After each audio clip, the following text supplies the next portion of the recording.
एक डायनासोर के कपल को दिखाया जाता है जो फार्मर है। उनके 3 अंडे होते हैं जिसमें से अब बच्चे बाहर निकल चुके हैं, लेकिन इनका जो सबसे छोटा बच्चा होता है जिसका नाम आर्लो है वो साइज में सबसे छोटा है। धीरे धीरे वक्त बीतता है और अब ये तीनों के तीनों डायनासोर्स बड़े हो गए हैं। आर्लो के दोनों बड़े भाई अपने माँ बाप की खेती में उनकी मदद करते हैं, पर आर्लो ऐसा कुछ भी नहीं कर पाता। वो हर एक चीज से डर जाता है, ना ही वो भारी भारी सामान उठा सकता है। अब आर्लो के माँ बाप इन्हें बताते हैं कि सर्दियां आने वाली है, इसीलिए इन्हें बहुत सारा खाना जमा करना होगा। इन्होंने एक स्टोर रूम बनाया होता है जहाँ पर बहुत सारा सर्दियों के लिए खाना जमा कर देते हैं और इसके बाद आर्लो के माँ बाप अपने फुटप्रिंट उस जगह पर लगाते हैं। हालांकि आर्लो के भाई भी ऐसा करना चाहते हैं और आर्लो के पिता कहते हैं कि तुम्हें इसके लिए इस काबिल बनना होगा। जब तुम कभी ऐसा काम कर लोगे और तुम्हें लगेगा कि तुम यहाँ पर फुटप्रिंट लगाने के लायक हो चुके हो तो मुझे बहुत खुशी होगी। यहाँ पर आर्लो के भाई और बहन आज ही ये काम करना चाहते हैं, इसीलिए आर्लो के पिता उन सबको यहाँ पर कुछ न कुछ काम देते हैं और कहते हैं कि अगर तुमने काम को अच्छे से किया तो तुम आज ही फुटप्रिंट लगा सकते हो। अब आर्लो के भाई और बहन सारे कामों को अच्छे से कर लेते हैं, लेकिन आर्लो अपने साइज की वजह से, अपने डरे हुए नेचर की वजह से ऐसा नहीं कर पाता।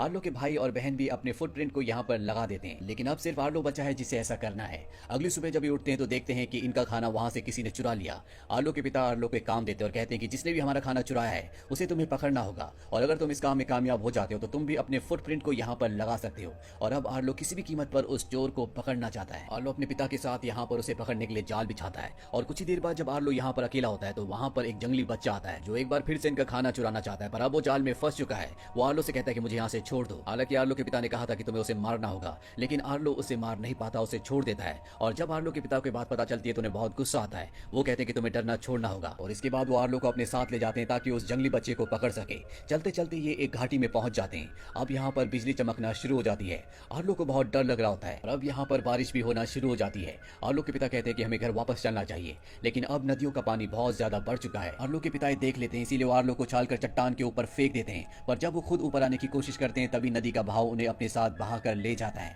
जिससे आर्लो के पिता की मृत्यु हो जाती है। इसके बाद आर्लो वापस अपने घर आ जाता है। वो अपने पिता की मृत्यु से बहुत ज्यादा दुखी होता है और एक दिन जब वो काम कर रहा होता है तभी उसे वो जंगली बच्चा एक बार फिर से दिखता है। वो उसे पकड़ने की कोशिश करता है, हालांकि वो उसे पकड़ लेता है, लेकिन अब वो उस बच्चे के साथ नदी में गिर जाता है। नदी के अंदर उसका सर चट्टान से टकराता है जिस वजह से वो बेहोश हो जाता है और जब आर्लो को होश आता है तो नदी के किनारे होता है। इससे पहले कि आर्लो कुछ समझ पाता उसे वही जंगली बच्चा दिखता है जो चट्टान के ऊपर होता है। वो उसका पीछा करते हुए चट्टान के ऊपर जाता है और देखता है कि दूर दूर तक उसे कहीं भी अपने घर का कोई भी निशान नहीं दिख रहा। तभी वो नीचे दोबारा से नदी को देखता है और उसे अपने पिता की याद आती है कि जब भी तुम्हें अपने घर वापस आना हो तो तुम नदी के साथ चलते चलते अपने घर तक वापस आ सकते हो। और अब आर्लो नदी के किनारे चलते चलते घर की तरफ बढ़ने लगता है, लेकिन पत्थरों के ऊपर चलते चलते उसके पैर से खून निकलना शुरू हो जाता है। आर्लो भूखा भी होता है और तभी उसे पेड़ पर कुछ फल दिखते हैं जो कि बहुत ऊपर होते हैं। आर्लो उन तक पहुंचने की कोशिश करता है, लेकिन पत्थर से उसका पैर स्लिप हो जाता है। वो लुढ़कते हुए नीचे आता है और पत्थर के नीचे उसका पैर अब फंस चुका है। आर्लो वहां से निकलने की कोशिश करता है, लेकिन वो निकल नहीं पाता। आर्लो थक हार कर रात को वहीं पर सो जाता है और जब सुबह उसकी नींद खुलती है तो देखता है कि जिस पत्थर के नीचे उसका पैर फंसा था वहां पर मिट्टी खोदकर किसी ने रास्ता बना दिया है ताकि वो अपना पैर निकाल सके। वहां पर उसे उसी जंगली बच्चे के छोटे छोटे पैरों के निशान दिखते हैं, जिससे आर्लो समझ जाता है कि ये काम उसी जंगली बच्चे ने किया है जो उनका खाना चुराया करता था। अब वो बच्चा आर्लो के सामने आ जाता है। दरअसल वो उसके लिए यहाँ पर एक जंगली लिजर्ड लेकर आया होता है, लेकिन उसे नहीं पता होता कि आर्लो एक शाकाहारी डायनासोर है। पर जब आर्लो उसे नहीं खाता तो वो समझ जाता है और इसके बाद वो उसके लिए वही बेरीज लेकर आता है जिसे आर्लो खाना चाहता था, जिन्हें देखते आर्लो खा जाता है। पर अभी उसकी भूख नहीं मिटी होती, इसीलिए वो जंगली बच्चा आर्लो को उस जगह ले जाता है जहाँ पर उन बेरीज का एक बहुत बड़ा पेड़ है। लेकिन जब आर्लो उसकी तरफ बढ़ रहा होता है तो जंगली बच्चा उसे रोकता है, पर आर्लो रुकता नहीं है और बेरीज खाने लगता है। दरअसल इस पेड़ पर एक बहुत बड़ा सांप होता है जो आर्लो के ऊपर हमला कर देता है और वो जंगली बच्चा उस सांप से लड़ता है और उसे हरा देता है, जिससे वो सांप यहाँ से भाग जाता है। अब आर्लो और इस जंगली बच्चे के बीच में दोस्ती हो चुकी है। ये दोनों लगातार आर्लो के घर की तरफ बढ़ने लगते हैं और जब रात हो जाती है तो ये एक जगह आराम करने का फैसला करते हैं। आर्लो अपनी पूंछ से उस जगह को साफ करता है तो वहां से बहुत सारी फायरफ्लाइज उड़ती हैं, जिसे देखकर उसे अपने पिता की याद आती है, क्योंकि जब वो अपने पिता के साथ था तब भी उसने इसी तरह की फायरफ्लाइज देखी थी। और अब आर्लो वहां बैठकर जमीन पर 5 लकड़ियों को खड़ा करता है और जंगली बच्चे को समझाने की कोशिश करता है कि ये मेरा परिवार है। और इसके बाद वो सबसे बड़ी लकड़ी को हटा देता है, जिसका मतलब ये है कि वो जंगली बच्चे को ये बता रहा है कि उसके पिता अब इस दुनिया में नहीं रहे।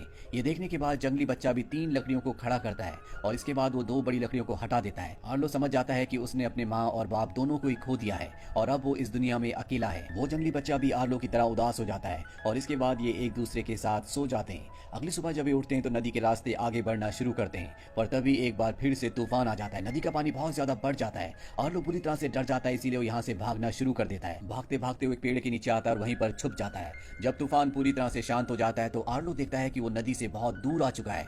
नदी कहाँ है उसे कुछ भी नहीं पता और बिना नदी के वो अपने घर नहीं जा सकता। वो इधर उधर भटकना शुरू कर देता है है और तभी यहाँ पर उड़ने वाले डायनासोर्स आते हैं। आर्लो उनसे पूछता है कि नदी कहाँ पर है। वो कहते हैं कि हमें नहीं पता, हम यहाँ पर उन जानवरों को खाने के लिए आए हैं जो तूफान में मारे गए हैं। इसके बाद वो आर्लो से पूछते हैं क्या तुमने किसी जंगली बच्चे को देखा। आर्लो उनसे बहुत डरा हुआ होता है, इसीलिए वो उसे बता देता है कि वो बच्चा वहाँ पर है। और जब वो उड़ने वाले डायनासोर उस जंगली बच्चे की तरफ जाते हैं तो आर्लो पूरी हिम्मत करके वहाँ पर जाता है और जंगली बच्चे को अपनी पीठ पर बैठाकर यहाँ से भागने लगता है। वो उड़ने वाले डायनासोर्स इनका पीछा करते हैं और तभी इनके सामने बहुत बड़े बड़े दो डायनासोर्स आ जाते हैं जिनसे आर्लो डर जाता है। आर्लो वहाँ से वापस भागने लगता है और तभी यहाँ पर एक और बड़ा डायनासोर आ जाता है। दरअसल जिन डायनासोर से वो भाग रहे होते हैं ये उनका पिता होता है। वो आर्लो से कहता है कि तुम डरो मत, हम तुम्हारी तरह ही वेजिटेरियन हैं। आर्लो कहता है कि आप मुझे नदी का रास्ता बता सकते हैं, मैं अपने घर का रास्ता भूल चुका हूँ जो नदी के रास्ते होते हुए आता है।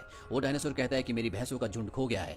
आर्लो कहता है कि मेरे साथ जो एक जंगली बच्चा है ये सुनकर तुम्हारी भैंसों के झुंड को ढूंढ सकता है। और इसके बाद ये उस जगह तक पहुंच जाते हैं जहां पर इस डायनासोर की भैंसों का झुंड होता है। वो डायनासोर कहता है कि यहाँ पर मेरी भैंसों को चुराने वाले भी हैं, तुम्हें मेरा एक काम करना होगा। भैंसों के बीचों बीच जो पत्थर है तुम्हें उस पर खड़े होकर चिल्लाना होगा। और अब आर्लो और वो जंगली बच्चा उस जगह पहुंच जाते हैं। आर्लो यहाँ से चिल्लाने की कोशिश करता है लेकिन उसके मुंह से आवाज ही नहीं निकलती और तभी जंगली बच्चा उसके पैर पर काट लेता है जिससे आर्लो जोर से चिल्लाता है। और तभी वो सब के सब जिन्होंने भैंसें चुराई थी वो बाहर आकर इन पर हमला करने लगते हैं। और इससे पहले कि वो इन पर हमला करते बड़ा डायनासोर और उसके बच्चे इन सब को पकड़ लेते हैं। डायनासोर को उनकी भैंसें मिल चुकी है, ये सब के सब यहाँ से निकल जाते हैं। रात आर्लो और वो जंगली बच्चा इन्हीं डायनासोर के साथ आग के किनारे बैठकर बिताता है। आर्लो कहता है कि मेरे पिता बहुत ज्यादा बहादुर थे, उन्हें कभी डर नहीं लगता था। तभी वो बड़ा डायनासोर कहता है कि डर सबको लगता है लेकिन तुम्हें ये पता होना चाहिए कि तुम्हें अपने डर पर काबू कैसे करना है। और अगली सुबह बड़ा डायनासोर अपनी भैंसों और अपने बच्चों के साथ आर्लो और जंगली बच्ची को लेकर आर्लो के घर की तरफ निकल पड़ता है। ये चलते चलते पहाड़ के इतनी ऊपर पहुंच जाते हैं कि आर्लो का सर बादलों से बाहर निकल जाता है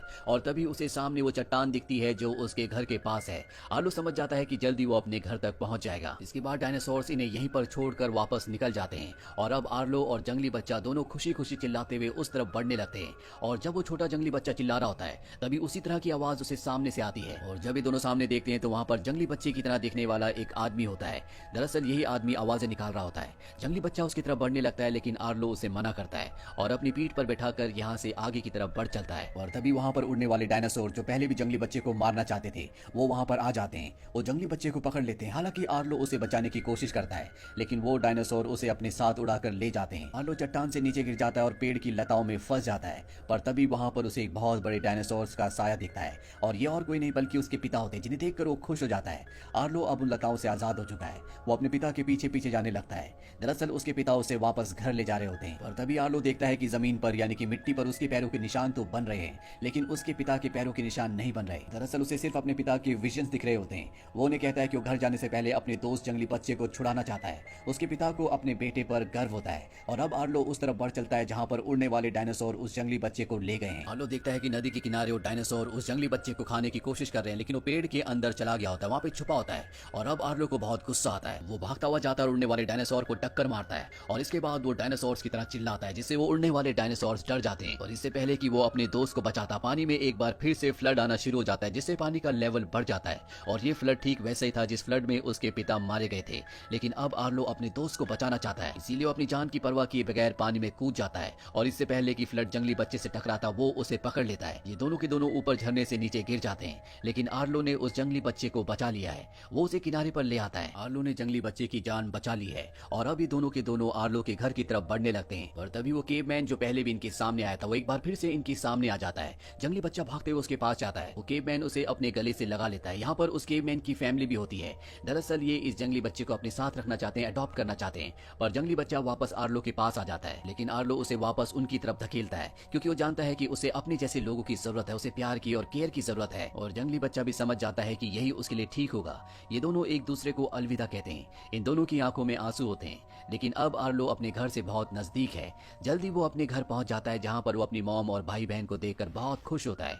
हालांकि अब इनके पिता इनके साथ नहीं है पर फाइनली आर्लो अपने घर पहुंच चुका है। आर्लो की मॉम कहती है कि तुमने बहुत बहादुरी का काम किया है, तुमने एक बहुत लंबा सफर तय किया है। तुम्हारे पिता चाहते थे कि तुम हमेशा से एक बहादुर बनो और तुमने उनका सपना पूरा कर दिया। इसीलिए अब तुम्हें भी हक है कि तुम वहां पर अपना पैर का निशान लगाओ जहां पर हमारे पूरे परिवार का है। और इसके बाद आर्लो अपनी मॉम और डैड के पैर के निशान के बीच में अपने पैर का निशान भी लगा देता है। और इसी के साथ ये कहानी, ये फिल्म यहीं पर खत्म हो जाती है। ये फिल्म ईयर 2015 में रिलीज हुई थी। IMDb पर इसकी रेटिंग है 6.7। उम्मीद करते हैं कि ये कहानी आपको